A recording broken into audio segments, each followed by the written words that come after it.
Good day sa inyong lahat mga kayodna. Mamimili muna tayo ng atay para may pang-ulam si Naupumi. At bibili rin tayo dito ng 1 kilo ng pitsyon ng manok. At bibili rin kami dito ng beef cubes kasi masarap to. Nilagang lutong baka. Lalo na pag si mami talagang nagluto, sira na naman ang diet ko. Dali na naman ako sa cheat day neto. At bumili pa dito si mami mga kayodna ng baka. Pero kaldereta cut ang binili niya. Kasi magkakaldereta daw siya ngayong araw.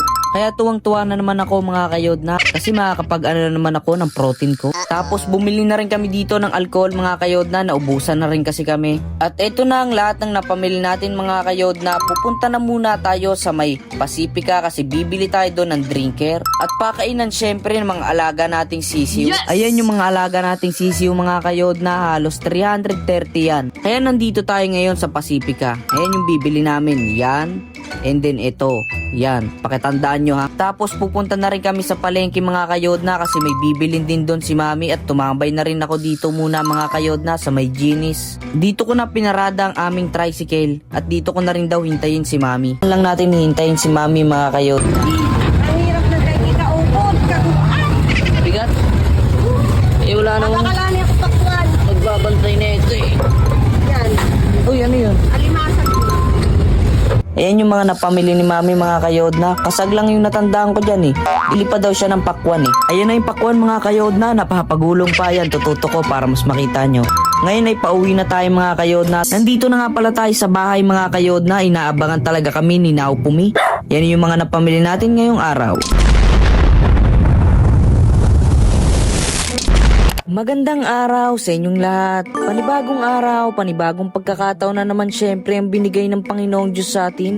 Kaya may panibagong misyon na naman tayong gagawin. Ngayong araw nga ay mag-grocery na muna kami dito sa may Save More. Pero hindi naman siya grocery as in. Mamimili lang kami dito ng mga ulam namin mga kayodna. Ayan yung atay ni Nami, ulam niya yan ng pang 1 linggo na. Para isang bilihan na lang ba. Tapos bibili din kami dito mga kayodna ng 1 kilong manok. Pitso. Hindi ko alam kung anong bibili. Wait. Ayun, pitso nga ang binili namin pala dito mga kayodna. Nalimot na rin kasi ako. 2 piraso ng pitso pala ang binili ni mami dito sa Save More ngayon mga kayodna. Parang ang sarap sana dumampot na mga yan no. Kaso wala tayong pera, sumama lang tayo kay mother. Ayan na pala yung nabil nating pitso mga kayodna. Price check tayo dyan. Wow, ang sasarap talaga ng ulam dito mga kayodna. Pero ang bibili namin dito mga kayodna ay beef cubes. Hindi yung turkey na tinututo ko yan no. Yan yung beef cubes na bibili namin ngayon. Ayan na mga kayodna, kikiluhin na muna yan ni kuya mga kayodna. Tapos ilalagay na rin yung price, ididikit dun sa may plastic. Yan, kinikilo niya na. Yes, ito na yung beef cubes mga kayodna. Masarap to sa lutong nilagang baka. Tapos bumili pa nga si mami dito ng baka ulit mga kayodna. Magluluto daw kasi siya ng kaldereta ngayong tanghali. Aba, ang sarap niyan. Mapapadami na naman ang kain ko niyan. Mag-cheat day na naman yata ako ngayon ah. Aray mo, sira na naman ang diet ko. Ayan na ang lahat ng napamili natin ngayong tanghali mga kayodna. Pupunta na tayo sa may cashier, pipila na tayo doon. At alam kong mahaba na naman ang pila. Yan, sinasabi ko na nga ba, diba? Humabol pa pala si mami ng alcohol dito mga kayodna. Naubusan kasi kami ng alcohol eh. Tapos ayan, kami na pala, yan. Yan ang napamili natin ngayong araw mga kayodna. Sa isang labasan, goodbye 500 na naman si mami ngayong araw mga kayodna. Biruin mo 453 na kagad na pamili natin. Mabilis lang talaga ang pera mga kayodna. Ay mali pala ako mga kayodna. Halos 1 to mahigit pa lang na pamili namin. Yan pala yung resibo. Di ko pala na-videoan lahat mga kayodna. Ngayon ay pupunta na muna tayo sa paradahan ng tricycle. At magbabayad muna tayo dapat kay bossing. Siyempre binantayan niya yung tricycle natin eh. Magbabayad tayo muna kahit 10 pesos lang ba. Siyempre bilang pagpapasalamat na rin natin kay kuya, di ba? Thank you kuya. Ngayon ay may gagawin na naman tayong panibagong misyon mga kayodna. Nandito kami ngayon sa may Pacifica.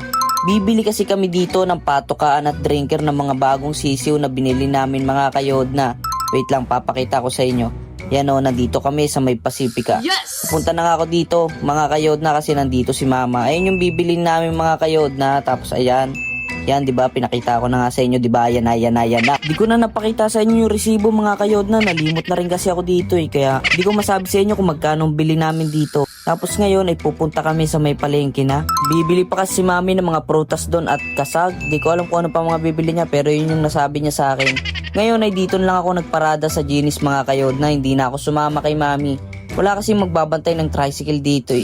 Kaya dito lang natin hihintayin si mami mga kayod. Ang hirap na kayo ikaupon. Kaguan. Bigat. Eh wala namang Nabakalani ako pakwan. magbabantay na ito eh. Yan. Uy, ano yun? Alimasag.